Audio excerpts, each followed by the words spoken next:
함께 읽을 말씀 출애굽기 3장, 누가복음 6장, 욥기 20장, 고린도전서 7장입니다. 오늘 말씀으로 함께 나눌 주제 부르심입니다. 하나님의 부르심, 그 뜻을 깨닫고 그 뜻에 따라 살아야 한다라는 겁니다. 부르심에 응답하는 삶, 그렇게 헛되지 않은 삶 살아가야 한다라는 겁니다. 곧 하나님은 사명을 위해, 구원의 사명을 위해 우리를 부르십니다.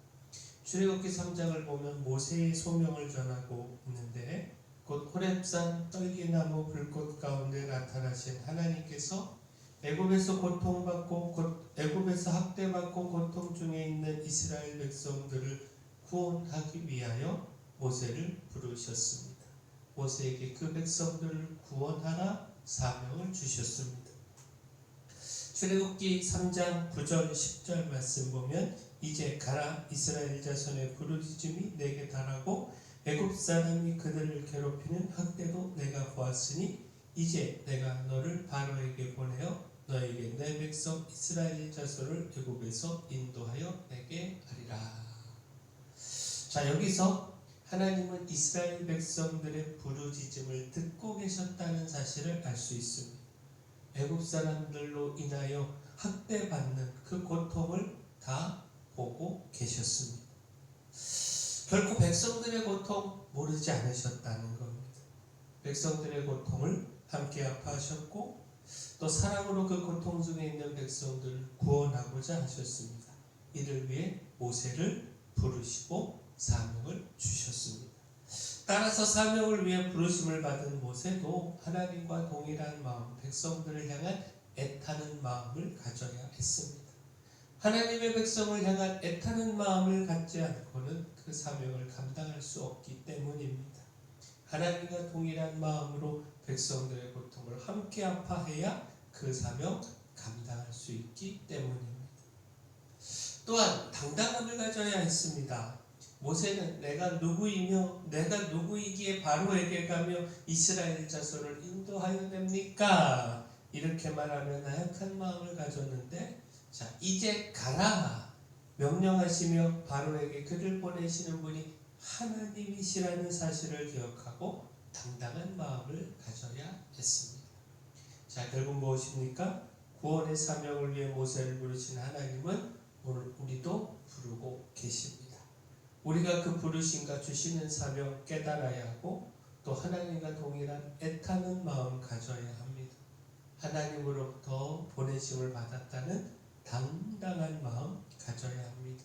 이 마음 가지고 사명 감당해야 합니다. 따라서 부르심의 특별한, 우리를 선택하시고 부르신 그 특별한 은혜, 이것 깨달아야 합니다. 누가복음 6장을 보면 예수님께서 12제자를 부르신 말씀을 전하고 있습니다. 그런데 여기서 주목할 말씀이 예수님께서 제자들을 부르시기 전에 기도하셨다라는 겁니다. 누가복음 6장 12절 13절 말씀 보면, 이때 예수께서 기도하시러 산으로 가사 밤이 새도록 하나님께 기도하시고 밝음에 그 제자들을 부르사 그 중에서 12를 택하여 사도라 칭하셨으니. 많은 제자들이 있었지만 예수님께서 특별히 12를 구별하여 세우셨습니다. 그리고 이를 위해 예수님께서는 밤이 새도록 기도하셨습니다.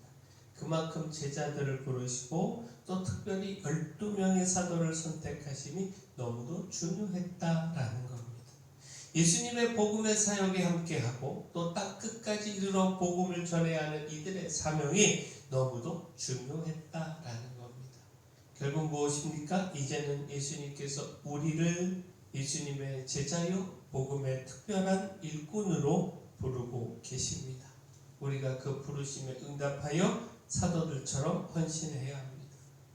무엇보다 12사도들 중에 가룟 유다의 이름이 있는 것을 보면서 우리가 예수님의 부르심에 실패의 제자가 되어서는 안 된다는 사실을 깨달아야 합니다. 곧 예수님의 특별한 부르심, 그 은혜를 기억하며 넘어서거나 넘어지거나 돌아서지 말고 끝까지 사명의 길 달려가야 한다라는 겁니다. 또한 충성의 대상 바로 해야 합니다. 곧 오직 주님, 오직 주님께만 충성해야 함을 잊지 말아야 합니다. 고린도전서 7장을 보면 하나님의 부르심과 그 부르심을 받은 사람의 신분에 대하여 가르침을 주고 있는데, 강조하고 있는 것이 우리의 신분이나 형편과 상관없이 주님의 부르심을 받은 것이 중요하고 그 부르심 속에서 그리스도의 종이 되어야 한다라는 사실을 가르치고 있습니다. 고린도전서 7장 21절에서 23절 말씀 보면, 내가 종으로 있을 때의 부르심을 받았느냐 염려하지 말라. 그러나 내가 자유롭게 될 수 있거든 그것을 이용하라. 주 안에서 부르심을 받은 자는 종이라도 주께 속한 자유인이요 또 그와 같이 자유인으로 있을 때의 부르심을 받은 자는 그리스도의 종이니라. 너희는 값으로 사신 것이니 사람들의 종이 되지 말라. 자, 사람들의 종이 되지 말라. 자, 이 말씀에 우리가 주목할 필요가 있는데, 이는 우리의 충성의 대상에 대하여 가르쳐 주고 있습니다. 곧 우리는 그리스도의 종으로 사람들이 아닌 그리스도께 충성하고 순종해야 합니다. 우리는 그리스도께 충성할 종으로 부르심을 받았고 그 값으로 사신 바 되었습니다. 따라서 마땅히 주님을 따르고 주님께 충성해야 합니다. 주님의 부르심을 따른다고 하며 사람에게 충성하는 것, 이것 어리석은 일입니다.